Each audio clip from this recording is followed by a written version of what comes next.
Hello friends, welcome back to my YouTube channel G K जियोस queen. So guys, कैसे हैं आप सब? आई होप आप सब लोग अच्छे होंगे और मैं भगवान से दुआ करूंगी कि इस कोविड पीरियड में आप सब लोग बिल्कुल सेफ़ हों। सो फ्रेंड्स, हम लोगों ने test series first and second अच्छे से कंप्लीट किया। अगर आप लोग को कोई कन्फ्यूजन है तो please comments me on comment box. आज हम लोग टेस्ट सीरीज थर्ड लेकर आए हैं 100 क्वेश्चंस का एक शानदार सेट, जो आपके बीपीएसएससी बिहार दरोगा के लिए काफ़ी इम्पॉर्टेंट है। आप इसे स्किप ना करें। आज का जो हमारा टॉपिक है वो मौर्य काल, मौर्योत्तर काल से रिलेटेड है फ्रेंड। तो वीडियो स्टार्ट करने से पहले मेरी एक छोटी सी गुजारिश है आपसे कि अगर आप मेरे चैनल पे नए हैं तो प्लीज़ फ्रेंड मेरे चैनल को सब्सक्राइब कीजिए और मेरे वीडियो को फैमिली तथा फ्रेंड के साथ शेयर कीजिए। प्लीज़ फ्रेंड मुझे सपोर्ट कीजिए, तभी मैं आपके लिए इससे भी अच्छे बेटर वीडियो लेकर आ सकूँगी, क्योंकि मुझे भी आपके सपोर्ट की ज़रूरत है, जिसकी वजह से मैं मोटिवेट होती हूँ। So guys, without wasting any time, let's start it from question number first. Puri में रथ यात्रा किसके सम्मान में निकाली जाती है? It's correct answer is option number C, भगवान जगन्नाथ के। इसलिए पुरी को जगन्नाथपुरी के नाम से भी जाना जाता है। क्वेश्चन नंबर 2, नासिक में कुंभ मेला निम्न में से किस एक नदी के तट पर लगता है? It's correct answer is option number D, Godavari नदी के तट पर कुंभ मेला लगता है। अब हम लोग 6ठी सदी ईस्वी पूर्व की राजनीतिक दशा में आते हैं। क्वेश्चन नंबर 3, उज्जैन का प्राचीन काल में नाम क्या था? यानी उज्जैन का जो प्राचीनतम नाम था फ्रेंड, वो अवंतिका था। अब उसका नाम उज्जैन हो गया है, बट पहले लोग उसे अवंतिका के नाम से जानते थे। तो ऑप्शन सी सही होगा। नेक्स्ट क्वेश्चन नंबर 4, पाटलिपुत्र के संस्थापक थे। जैसा कि हम लोग ने क्वेश्चन नंबर 2 में भी सेट नंबर 2 में भी किया है कि पाटलिपुत्र की स्थापना उदयन ने की थी। तो it's correct answer is option number A. 5th number, Pataliputra को किस शासक ने सर्वप्रथम अपनी राजधानी बनाया? ऑप्शन ए, चंद्रगुप्त मौर्य ने सबसे पहले अपनी राजधानी बनाया था पटना को। नेक्स्ट 6th नंबर, निम्नलिखित में से किस राजा ने पाटलिपुत्र बसाया था? Option D is correct, Udayan.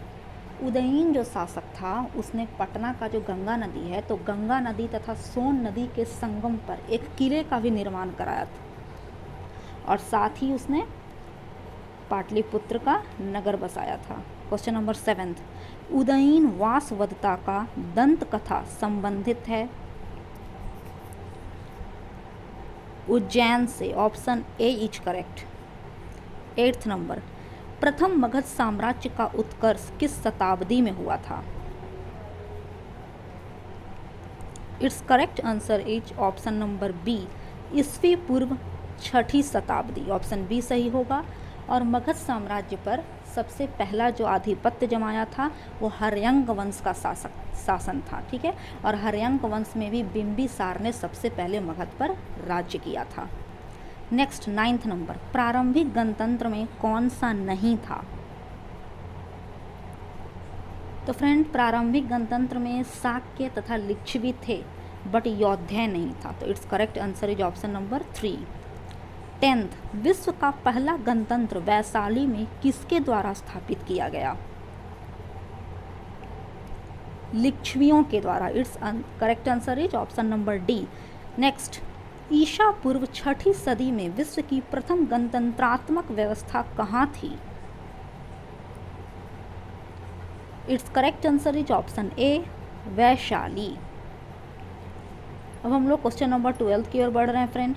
6ठी शताब्दी ईसा पूर्व के 16 महाजनपदों के विषय में निम्नलिखित में से किस बौद्ध ग्रंथ में सूचना मिलती है?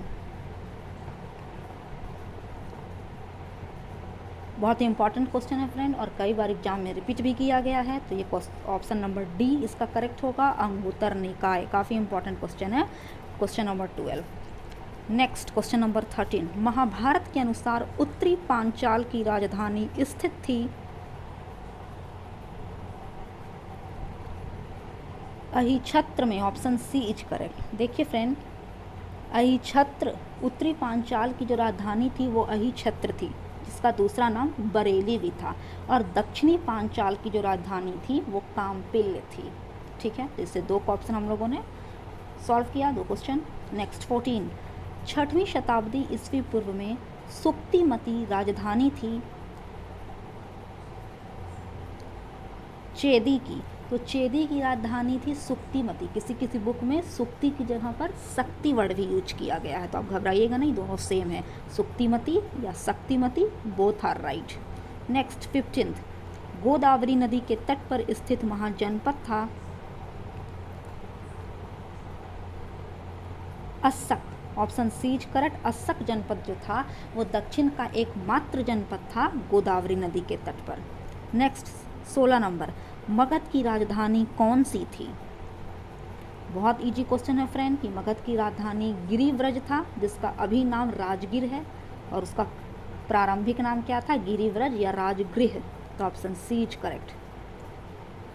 नेक्स्ट 17 नंबर, निम्नलिखित में से कौन एक मगध साम्राज्य की राजधानी नहीं रहा? तो कौशाम्बी मगध की राजधानी कभी नहीं बना कौशाम्बी, जबकि गिरिव्रज तो पहली राजधानी थी। गया भी कुछ टाइम के लिए बनी है, पाटलिपुत्र को भी उदयन ने बनाया, बट कौशाम्बी मगध की राजधानी कभी नहीं हुआ। नेक्स्ट 18, प्राचीन श्रावस्ती का नगर विन्यास किस आकृति का है? अर्धचंद्राकार। Option B is correct. 19, Magadha के किस प्रारंभिक शासन ने राज्यारोहण के लिए अपने पिता की हत्या की एवं स्वयं इसी कारणवश अपने पुत्र द्वारा वह मारा गया? It's correct answer is option number B, Ajatashatru. Ajatashatru ने क्या किया था कि अपने पिता बिंबिसार की हत्या कर दी थी गद्दी पर बैठने के लिए, और इसी कारणवश अजातशत्रु के पुत्र ने भी उसे मौत के घाट उतारा और वापस गद्दी को संभाला। नेक्स्ट 20 नंबर, नंद वंश के पश्चात मगध पर किस राजवंश ने शासन किया? मौर्य वंश ने। 21, गौतम बुद्ध के समय का प्रसिद्ध वैद्य जीवक किसके दरबार से संबंधित था? बिंबिसार। अब यूनानी आक्रमण में हम लोग आते हैं फ्रेंड, तो क्वेश्चन नंबर 22 देखिए, सिकंदर के हमले के समय उत्तर भारत पर निम्नलिखित राजवंशों में से किस एक का शासन था? It's correct answer is option number A, Nanda वंश का शासन था। 23, निम्नलिखित में से मगध का कौन सा राजा सिकंदर महान के समकालीन था? समकालीन का मतलब होता है फ्रेंड कि सिकंदर महान के समय का था। सिकंदर जो था वो मकदूनिया का शासक फिलिपींस द्वितीय का पुत्र था। वह कुल 19 मंथ हमारे इंडिया में रहा। तो 23 का आंसर हो जाएगा फ्रेंड ऑप्शन नंबर बी, यानी घनानंद का समकालीन था सिकंदर महान। नेक्स्ट बहुत इंपॉर्टेंट टॉपिक, हम लोग मौर्य साम्राज्य में एंट्री कर रहे हैं, तो क्वेश्चन नंबर 24 से स्टार्ट करते हैं। प्रथम भारतीय साम्राज्य स्थापित किया गया था चंद्रगुप्त मौर्य द्वारा। नेक्स्ट, जिसके ग्रंथ में चंद्रगुप्त मौर्य का विशिष्ट रूप से वर्णन हुआ है वह है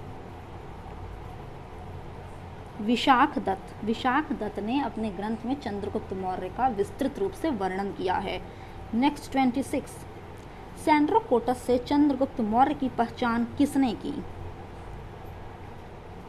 तो फ्रेंड्स, चंद्रगुप्त मौर्य का बहुत सारा नाम इतिहासकार ने दिया है, जैसे सैंड्रोकोटस, एंड्रोकोटस, चंद्रगुप्त।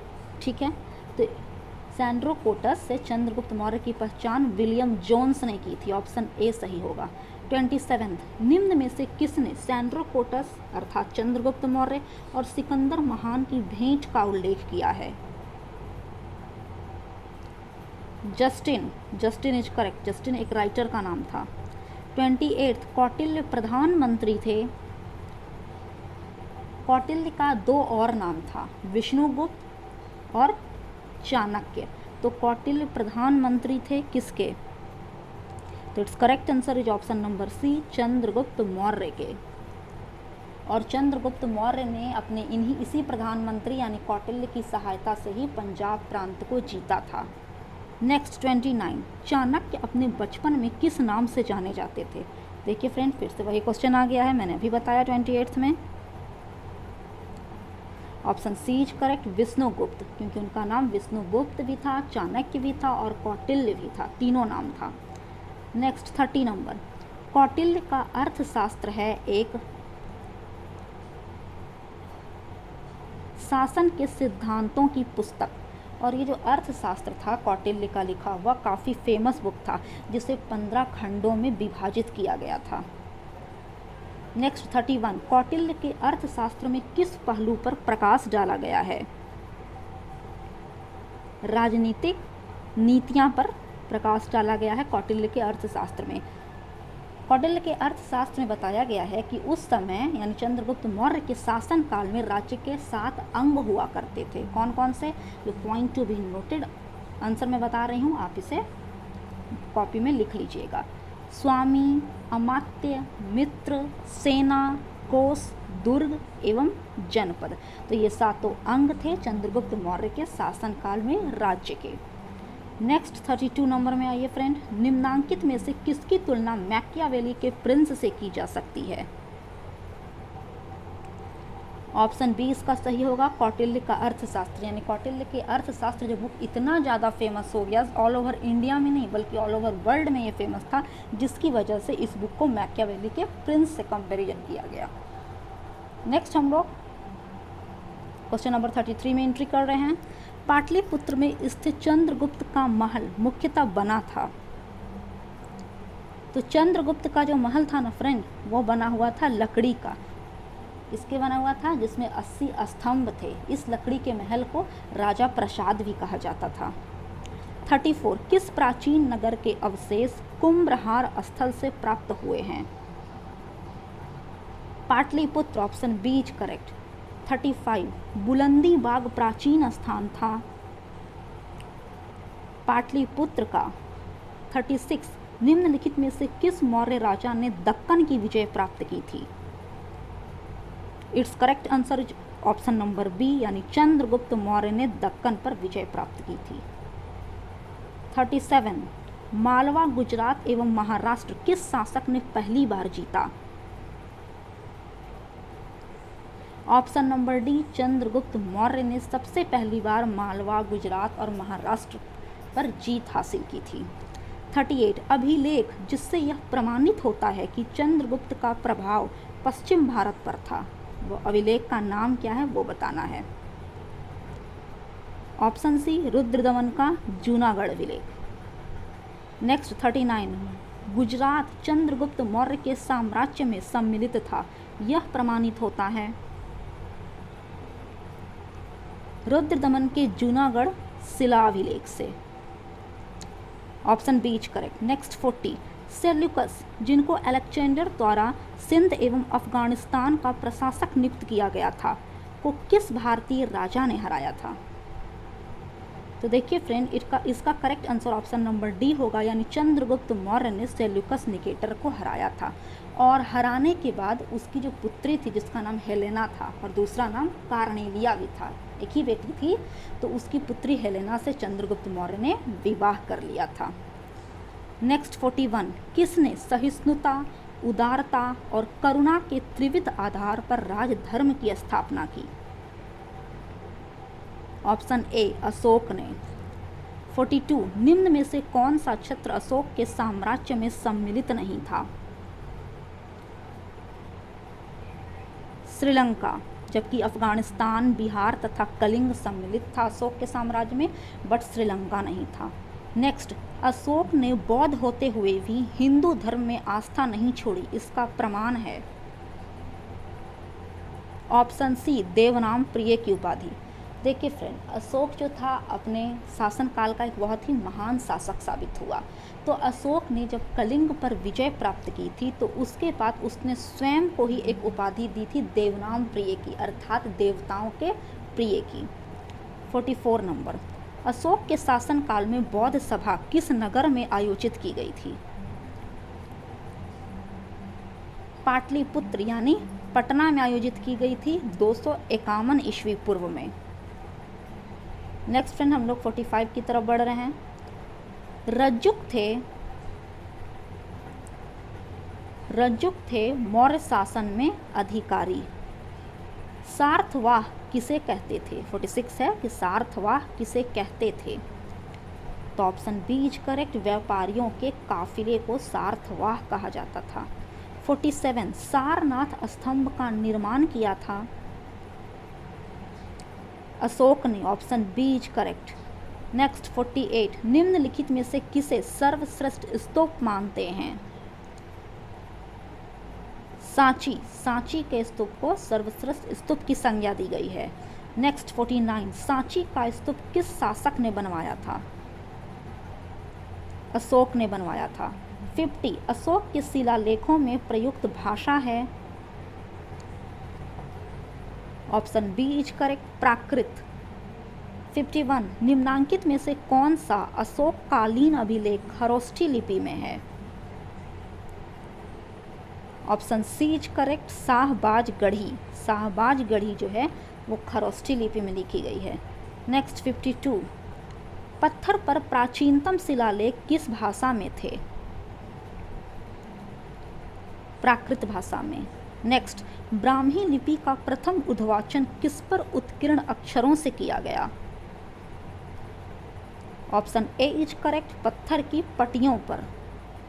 54 अशोक के शिलालेखों को सर्वप्रथम किसने पढ़ा था? मोस्ट इंपॉर्टेंट क्वेश्चन है फ्रेंड। 54 का ऑप्शन नंबर सी आंसर होगा, जेम्स प्रिंसेप ने। जेम्स प्रिंसेप ने कब पढ़ा था फ्रेंड? तो 1837 ईस्वी में पढ़ा था। नेक्स्ट फ्रेंड हम आगे बढ़ रहे हैं क्वेश्चन नंबर 55 की ओर। ब्राह्मी लिपि को सर्वप्रथम किसने पढ़ा था?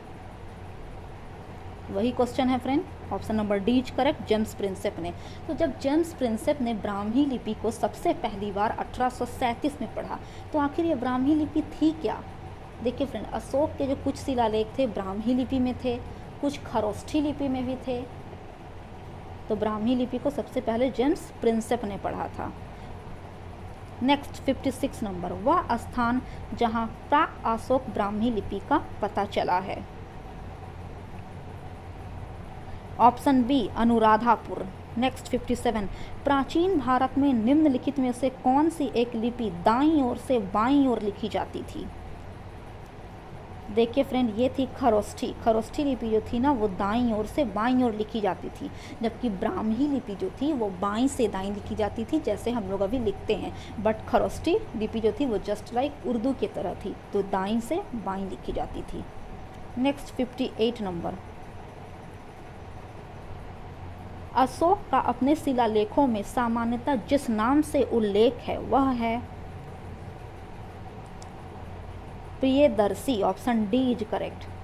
नेक्स्ट 59 नंबर, निम्नलिखित में से किस एक अभिलेख में अशोक के व्यक्तिगत नाम का उल्लेख मिलता है?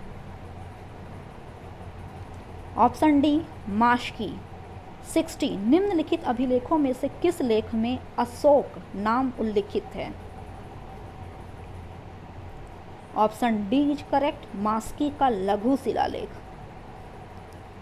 नेक्स्ट 61 अशोक का रुम्मिनदेई स्तंभ संबंधित है? ऑप्शन ए बुद्ध के जन्म से। 62 गुर्जरा लघु शिलालेख जिसमें अशोक का नामोल्लेख किया गया है कहाँ स्थित है? मध्य प्रदेश के दतिया जिले में स्थित है।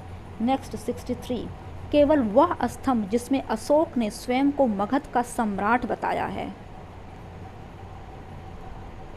भाब्रू स्तंभ। नेक्स्ट कालसी प्रसिद्ध है अशोक के शिलालेख के कारण कालसी फेमस है।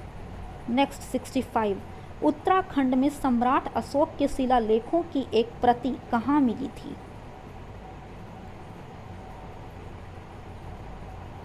कालसी में, ऑप्शन डी सही है। नेक्स्ट 66 कलिंग युद्ध की विजय तथा क्षतियों का वर्णन अशोक के किस शिलालेख में है?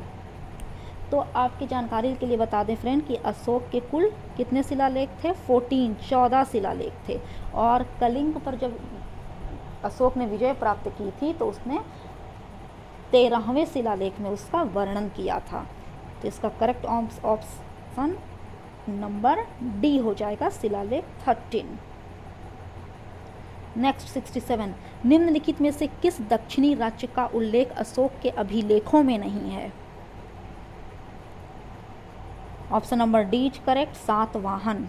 नेक्स्ट, टालेमी फिलाडेल्फस जिसके साथ अशोक के राजनय संबंध थे, कहाँ का शासक था?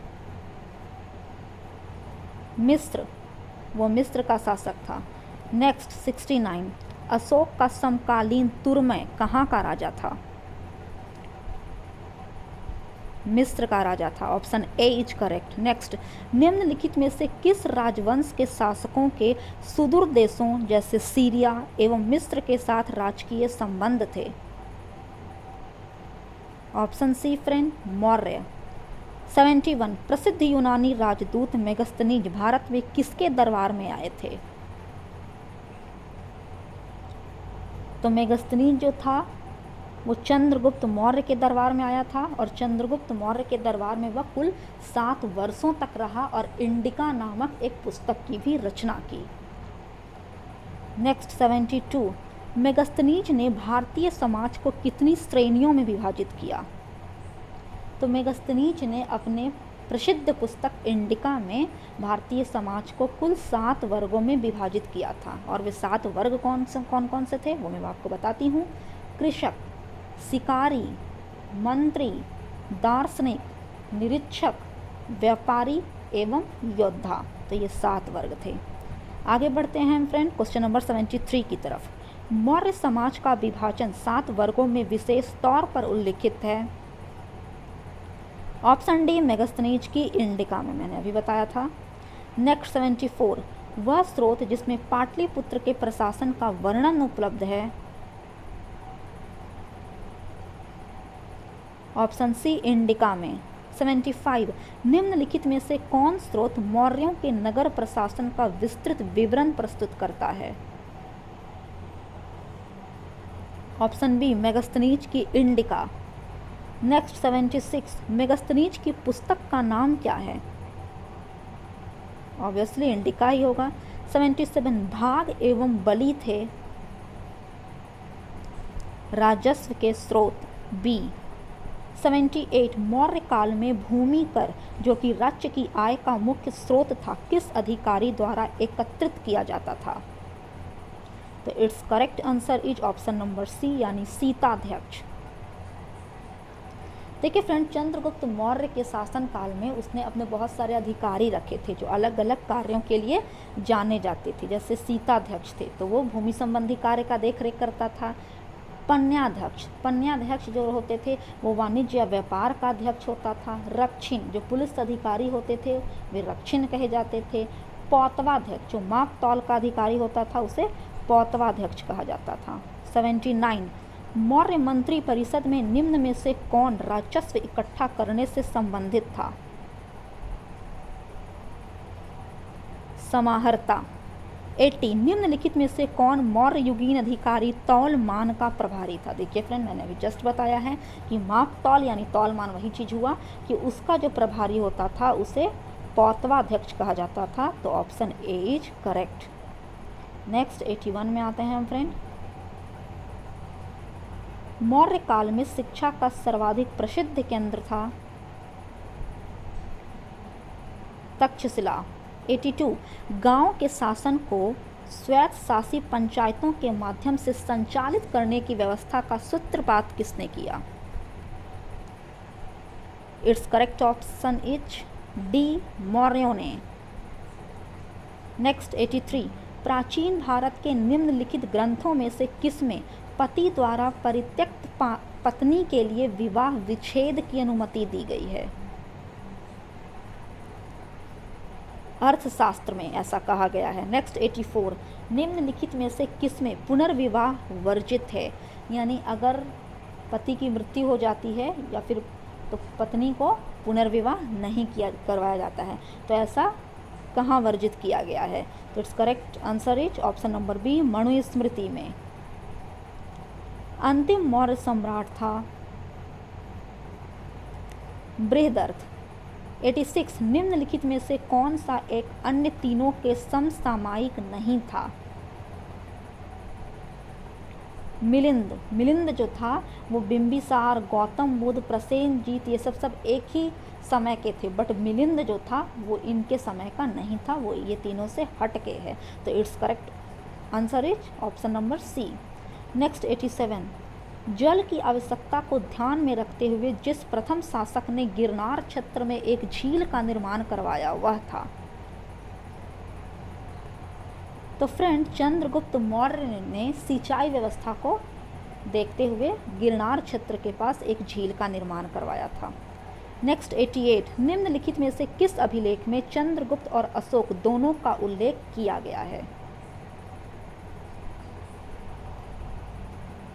तो इसका answer friend option number B हो जाएगा, महाक्षत्रप रुद्रदमन का जूनागढ़ अभिलेख। इसमें चंद्रगुप्त मौर्य और अशोक का दोनों का एक ही साथ वर्णन किया गया है। अब फ्रेंड हम लोग मौर्योत्तर काल पर आते हैं। क्वेश्चन नंबर 89, उत्तरी तथा उत्तरी पश्चिमी भारत में सर्वाधिक संख्या में तांबे के सिक्के को जारी किया था कुषाणों ने। नेक्स्ट, प्राचीन भारत में निम्न में से किस एक ने नियमित रूप से सोने के सिक्के चलाए?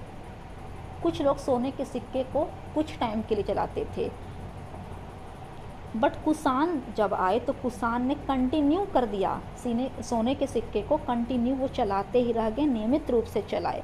तो option C is correct. Next 91, Buddha का किसके सिक्कों पर अंकन हुआ है?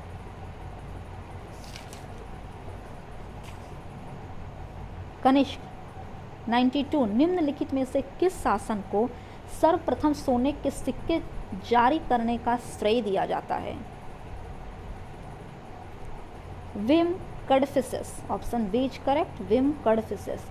अब हम लोग 93 में आते हैं, योध्या सिक्कों पर किस देवता का अंकन मिलता है? कार्तिकेय का। नेक्स्ट 94, कुषाण शासक कनिष्क का राज्याभिषेक किस सन में हुआ? तो कनिष्क ने 78 एडी में अपने राज्य का अभिषेक किया था, यानी गद्दी संभाली थी। 95, शक संवत कब प्रारंभ किया गया? 78 ईस्वी में शक संवत और विक्रम संवत होता है, तो शक संवत 78 ईस्वी में प्रारंभ किया गया था। विक्रम एवं शक संवत में कितने वर्षों का अंतर है? बहुत इंपॉर्टेंट क्वेश्चन है फ्रेंड। 135 वर्षों का अंतर है, क्योंकि शक संवत जो है वो 58 ईस्वी में किया गया, जबकि जो विक्रम संवत है अगर उसकी बात हम लोग करें तो वो 57 ईस्वी पूर्व में किया गया था, और शक संवत 78 ईस्वी में और विक्रम संवत 57 ईस्वी पूर्व में। 98, अश्वघोष किसका समकालीन था? तो अश्वघोष हर्षवर्धन का समकालीन था। नेक्स्ट 99, निम्नलिखित में से कौन एक कनिष्क के दरबार से संबंधित नहीं था? तो अश्वघोष, चरक और नागार्जुन ये सब कनिष्क के दरबार की शोभा थे, बट पतंजलि कनिष्क के दरबार की शोभा नहीं थे। नेक्स्ट और लास्ट क्वेश्चन में हम लोग आ चुके हैं फ्रेंड, क्वेश्चन नंबर 100, निम्नलिखित में से कौन कनिष्क प्रथम के दरबार में नहीं गया था? तो ऑप्शन डी विशाख दत्त। विशाख दत्त जो था वो कनिष्क प्रथम के दरबार में नहीं गया था। तो ये था फ्रेंड हमारे 100 क्वेश्चंस का एक शानदार सेट। आई होप मेरा ये वीडियो आपको पसंद आया हो और आपके लिए यूजफुल हो। अगर मेरा ये वीडियो आपको पसंद आया so please subscribe my channel, share with family and friend and press the bell icon to never miss an update. So friends, मिलते हैं कल एक नए वीडियो के साथ। तब तक के लिए जय हिंद, जय भारत।